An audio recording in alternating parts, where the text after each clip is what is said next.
So ভাই লোক, খাকি the Bengal chapter finally আমি দেখা শেষ করলাম।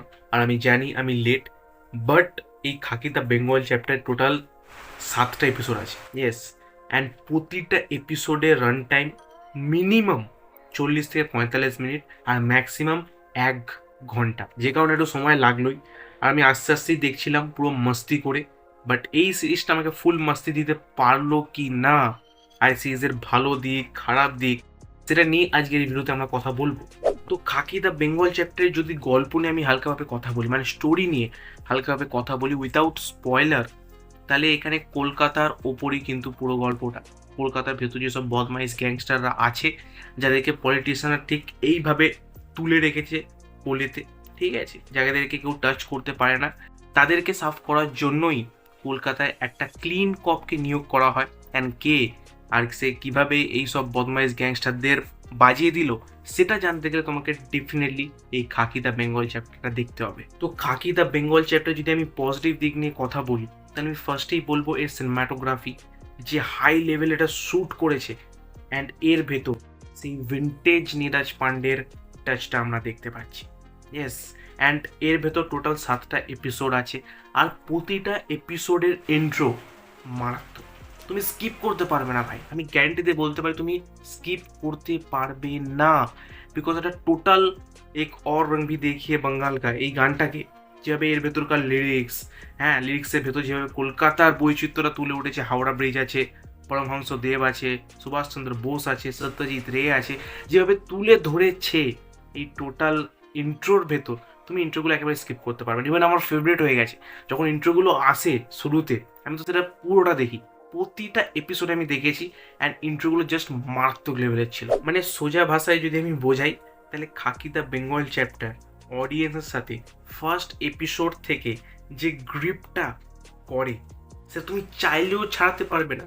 ফেভিকলের থেকে খতরনাক গ্রিপ হচ্ছে এই Khakee the Bengal chapter, because এতটা এঙ্গেজমেন্ট ছিল এই প্রতিটা এপিসোডের ভেতর, যে তুমি একটা এপিসোড শেষ করার পর তোমার মনে হবে না আমি যাই গিয়ে অন্য কিছু একটা করি। তুমি পর পর পর পর এপিসোডগুলো দেখতে থাকবে। এতটা থ্রিলিং ছিল, এতটা মজার ছিল, এতটা সাসপেন্সে ভর্তি ছিল। তো এই সিরিজটা ফার্স্ট এপিসোড থেকেই তোমার যে অ্যাটেনশনটা গ্র্যাব করে নেয়, সেটা তুমি চাইলেও আর ছাড়তে পারো না। আর তার সব থেকে বড় রিজন হচ্ছে এই সিরিজটা স্টার্টই হয় একেবারে ক্লাইম্যাক্স থেকে।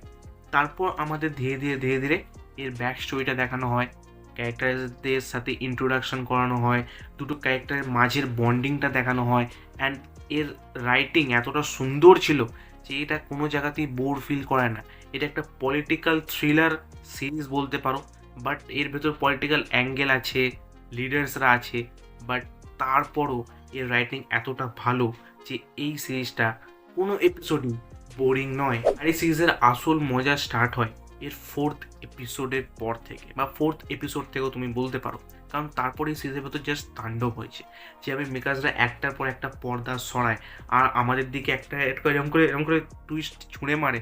তো সেই সব টুইস্টগুলো ভাই মাইন্ড ব্লোয়িং ছিল। অ্যান্ড এইগুলোর পাশাপাশি এই সিরিজের ভেতর মূলত যেসব ক্যারেক্টারগুলো ছিল, মানে বেশিরভাগ যে নেগেটিভ ক্যারেক্টারগুলো ছিল, মানে সাগর তালুকদার, বাঘা, রঞ্জিত, আর এর সবার মাথা বরুণ রয়, এইসব যে ক্যারেক্টারগুলো ছিল, এদের পরের পদক্ষেপ কি হতে চলেছে তুমি একেবারে ধরে নিতে পারবে না। এইসব ক্যারেক্টারগুলো পুরোপুরি আনপ্রেডিক্টেবল, মানে পরের সিনে এসে কাকে ধোকা দিয়ে দেবে আর কাকে টপকে দেবে তুমি একেবারেই প্রেডিক্ট করতে পারবে না। তো এটা তো গেল এই সিরিজের পজিটিভ দিক, বাট এই সিরিজটাকে আরও মারাত্মক, আরও জমকালো করে তোলে এর ভেতরকার থাকা অ্যাক্টার্সরা বা অ্যাক্ট্রেসরা। মানে কোনো ফালতু ক্যারেক্টারকে এই সিরিজের ভেতর ঢোকানো হয়নি।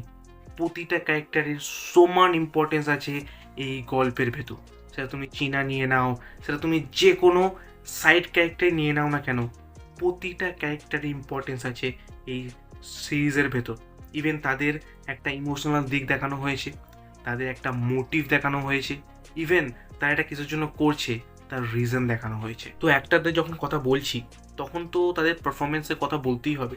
তো ফার্স্টে আমি রাখবো বুম্বাদাকে। ইয়েস, ওনার যে পারফরমেন্স ছিল এই খাকি দ্য বেঙ্গল চ্যাপ্টারের ভেতর, আমার কাছে কোনো শব্দ নেই যেটা দিয়ে আমি ডিসক্রাইব করবো ওনার পারফরমেন্সটাকে। Yes, he is totally bad ass. Yes, উনি যেভাবে যেভাবে ওনার ক্যারেক্টারটার ভকাল এই সিরিজের ভেতর দেখিয়েছেন, কেউ পারতো না ওনার থেকে ভালোভাবে ওই বরুণ রয়ের ক্যারেক্টারটাকে প্লে করতে। ইয়েস, কোনো মারপিট নেই, কোনো অ্যাকশন নেই, কোনো লম্বা চওড়া ডায়লগ নেই, জাস্ট অরা, তুমি সেটা ফিল করতে পারবে। ইয়েস, হ্যাঁ, যখন বলছি না একটু হালকাভাবে আলাদাভাবে কথা বলা যাবে, সেই সব সিনগুলো মারাত্মক লেভেলের ছিল। ইয়েস, অ্যান্থনি যদি সিরিজটা দেখে থাকো তো বুঝতে পারছো আমি কোন সিনটার কথা বলছি। তারপর যদি জিদ্দার পারফরমেন্সের কথা বলি, too good man, too good. কারণ জিদ্দা একেবারে যখন এই সিরিজের ভেতর এন্ট্রি নেয়, সেই সিন থেকে জিদ্দা যে অরাটা মেনটেন করেছে খতরনাক লেভেলের ভাই। অ্যান্ড জিদ্দার যে ক্যারেক্টারটা ছিল অর্জুন মৈত্র, ওই ক্যারেক্টারটা ভাই একটা মারাত্মক লেভেলে ইম্পর্টেন্স রাখে এই সিরিজের ভেতর। অ্যান্ড উনি হচ্ছে সব থেকে বড় মাস্টার মাইন্ড এই সিরিজের, কারণ ওভারঅল উনি পুরো সিরিজটাকে একেবারে নিজের হাতে ঘুরিয়ে দেন। সো ওনার পারফরমেন্সও কড়াক লেভেলের ছিল। আর ঋত্বিক ভৌমিক অ্যাজ সাগর তালুকদার আর আদিল অ্যাজ রঞ্জিত, অ্যান্ড আমি ওনাদের চিনতাম না। সো এইটা আমার দেখা ওনাদের প্রথম কাজ। ওকে, সো ওনাদের পারফরমেন্সও কিন্তু লাজবাব ছিল এই সিরিজের ভেতর। আর এবার যদি এই সিরিজের বাঘা মানে শাশ্বত চ্যাটার্জির কথা বলি, তাহলে ওনার পারফরমেন্স এতটা লেভেলের ছিল এই সিরিজের ভেতর যে কোনো কোনো মনে হচ্ছিল স্ক্রিন থেকে বেরিয়ে এসে উনি আমাদেরও কেলিয়ে দেবেন। তার পাশাপাশি এই সিরিজের ভেতর পরমব্রত আছেন, মিঠুনদার ছেলেও ছিল। ওনাদের পারফরমেন্সও এই সিরিজের ভেতর পুরোপুরি তাক লাগিয়ে দেওয়ার মতো ছিল।